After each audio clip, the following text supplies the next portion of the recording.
जय हिंद साथियों, आप सभी का स्वागत है शाइन वाईटी क्लासेस में। अपर निजी सचिव भर्ती के लिए हिंदी शॉर्ट हैंड की प्रैक्टिस डिक्टेशन 80 शब्द प्रति मिनट गति से डिक्टेशन 5 सेकंड में शुरू होगी। डिक्टेशन 5 मिनट और शब्द 400 होंगे। स्टार्ट। बीते समय की याद आना और भावुक हो जाना बेहद प्राकृतिक संदर्भ है। यदा कदा हमारे भीतर अतीत की सुथरी छाप को फिर से जीने की तलब उठती रहती है। वर्तमान से क्षणिक दुराव के लिए हमारा मन यादों के किले में वह खुशी का कोना चुन लेता है जहां घंटों बैठ वह उकताता नहीं। जब हम उन स्मृतियों की नाजुक बाहों में होते हैं तो कहीं न कहीं अपने वर्तमान और भविष्य में उनकी आवृत्ति की उम्मीद पाल लेते हैं।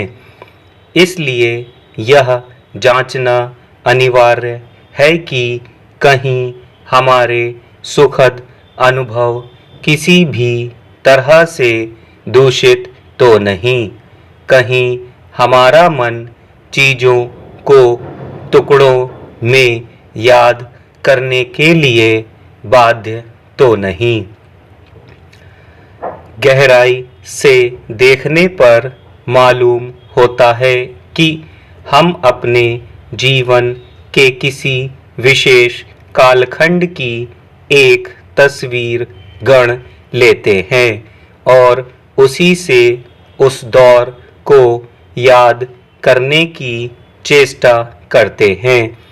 तस्वीर की सीमा उसके फ्रेम का आकार तय करता है। उसकी परिधि में सब कुछ नहीं अट पाता और जो अट पाता है हम उसे तटस्थ होकर देख भी नहीं पाते।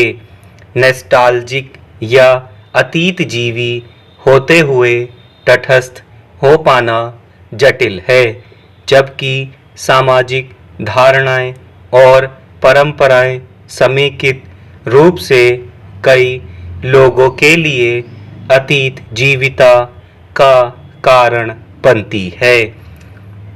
तब उनके पक्षपाती होने के बावजूद उन्हें डहाना या उन पर प्रश्न तक करना मुश्किल हो जाता है। महिलाओं का उत्पीड़न सदियों से इस आधार पर भी होता आया है कि पूर्वजों ने ऐसा ही जीवन व्यतीत किया और कहीं न कहीं उनका बचपन जीवन का वही स्वरूप देखते हुए बीता। एक पति द्वारा अपनी पत्नी में माँ की छवि तलाशना और उस पर वैसा ही पहनने ओढ़ने का दबाव बनाना कितना आम फहम है।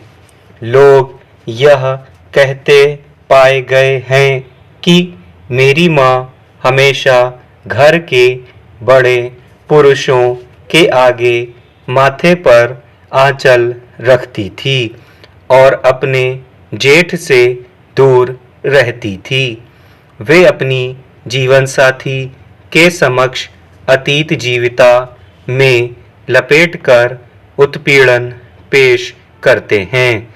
सुविधा के खात्मे से तिलमिलाती पितृसत्ता ताने गढ़ती है कि जीन्स पहनने वाली माएँ अपने बच्चों को आंचल का सुख कहाँ से दे पाएंगी। यादों की तासीर इतनी पुख्ता होती है कि पीड़ित का दुख उसके समक्ष गौण हो जाता है। तभी व्यवस्था औरतों को मोटरसाइकिल पर भी बगैर साड़ी पहने सहजता से बैठने की अनुमति नहीं देती। कई स्थितियों में अतीत जीविता की दहलीज को लांघ पाना क्रांतिकारी कदम से कम नहीं होता। रूढ़ियों को तोड़ने में लोगों के मन में अनजान भय होता है कि वे अपनी यादों के साथ अन्याय कर रहे हैं, लेकिन किसी मनुष्य के साथ होता अन्याय उन्हें नागवार नहीं गुजरता। स्टॉप।